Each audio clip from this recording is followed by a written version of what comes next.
उन्हाळा सुरू झाला ना की मग कैरीचा सीझन येतो आणि त्या कैरीच्या सीझन आला ना की कैरीचे बरेच प्रकार आपल्याला बनवता येतात। मस्त चटपटीत असे प्रकार बनवतो आपण।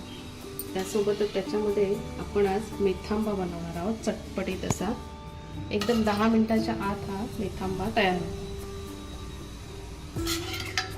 नमस्कार, विजेताज रेसिपीजमध्ये तुमचं सर्वांचं स्वागत आहे। आज आपण चटपटीत असा मेथांबा बनवणार आहोत वर्षभरासाठी। हा मेथांबा ना वर्षभर चांगला टिकतो। तर हा कसा बनवायचा ते आपण आज बघणार आहोत। तर मग चला आपण सुरुवात करूया।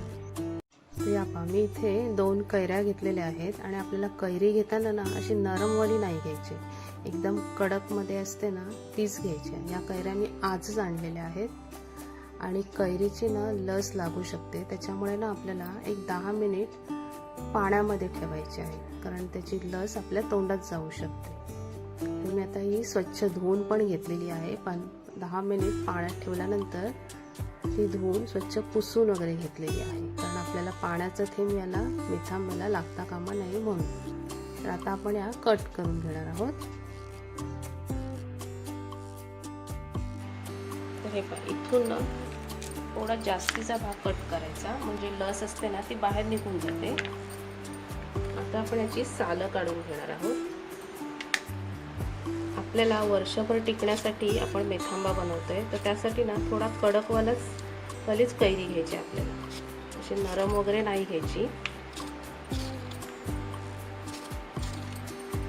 आता हा ही कैरी ना एकदम कडक आहे, आत्ताच आणलेली आहे मी। आता आपण सगळी सालं काढून घेणार आहोत।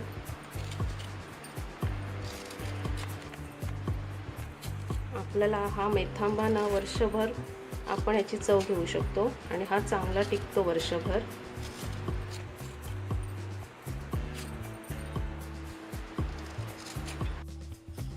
त्याचे 2 तुकडे केलेले आहेत। यातली कोय असते ना ती काढून घ्यायची आपल्याला। याचे आपल्याला बारीक असे तुकडे करायचे, छोटे छोटे। तुम्हाला किती छोटे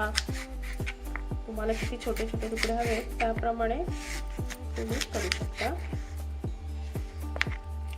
मला थोडे एकदमच छोटे पाहिजेत, कारण कैरी कशी चवीला आंबट असते।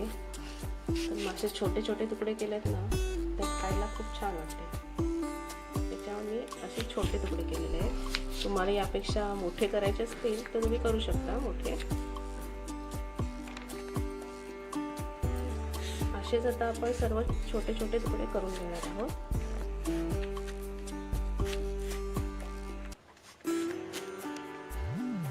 हे आता मी पॅन मध्ये तेल टाकलेलं आहे। आपल्याला तेल थोडं जास्त घ्यायचं आहे। आता त्यामध्ये आपल्याला मोहरी टाकायची।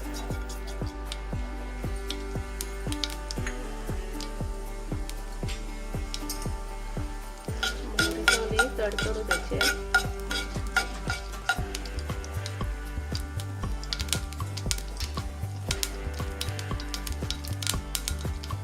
आणि आता आपल्याला यामध्ये 1 चमचा मेथी दाणे टाकायचे आहेत।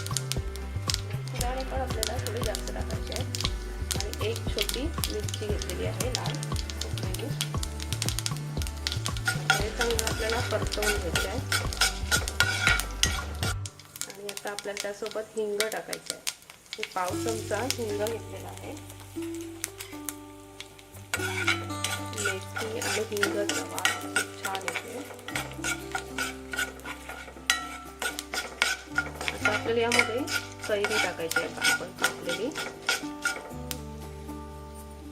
आपल्याला गूळ आधी नाही टाकायचं, आधी कैरी टाकायची आहे।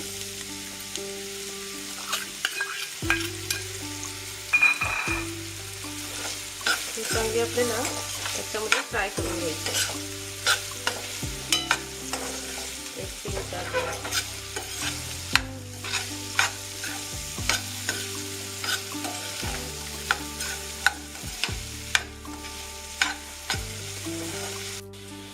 आता 3-4 मिनिट झालेली आहेत।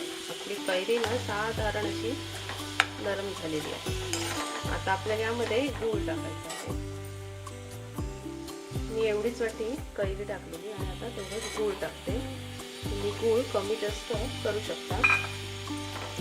आता चांगलं आपल्याला परतवून घ्यायचं आहे.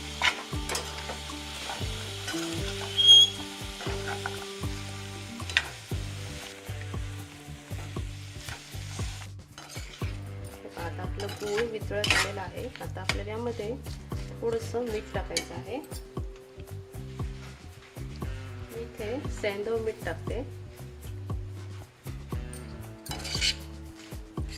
आणि आता आपल्याला यामध्ये हळद टाकायची आहे. थोडीशी हळद आपल्याला जास्त नाही टाकायची, थोडीच टाकायची आहे.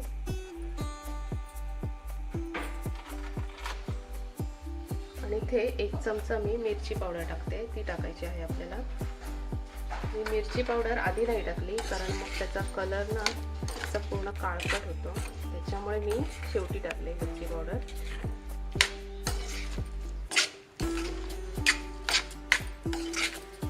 आता आपलं गूळ ना चांगलं वितळलेलं आहे.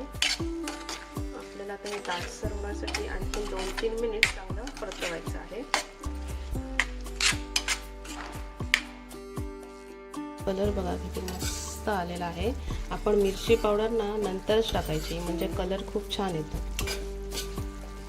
आपल्याला यामध्ये पाणी नाही टाकायचं. आता आपला हा गूळ चांगला वितळलेला आहे. आणखीन 1-2 मिनिट आपल्याला परतवायचा आहे, म्हणजे हा असं दाटसर होईल.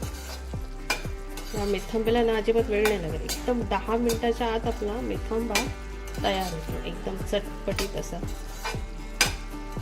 1-2 मिनिटांनी आपण आता गॅस बंद करणार आहोत. आता 1-2 मिनिट झालेली आहेत. आपला मेथंबा इथे मस्त तयार झालेला आहे. आता आपल्याला गॅस बंद करायचा आहे. हा मेथंबा वर्षभर चांगला टिकतो. तुम्ही काचेची हवाबंद बरणी घ्या आणि त्यामध्ये हा व्यवस्थित ठेवून द्या. हा मस्त राहतो ह्याच्यात. पण तुम्ही बरणीमध्ये ठेवल्यानंतर ना पाण्याबिण्याचा अंश लागता कामा नये, म्हणजे हा वर्षभर मस्त टिकतो. तुम्हाला जर माझी रेसिपी आवडली असेल तर लाईक करा, शेअर करा आणि सबस्क्राईब करा.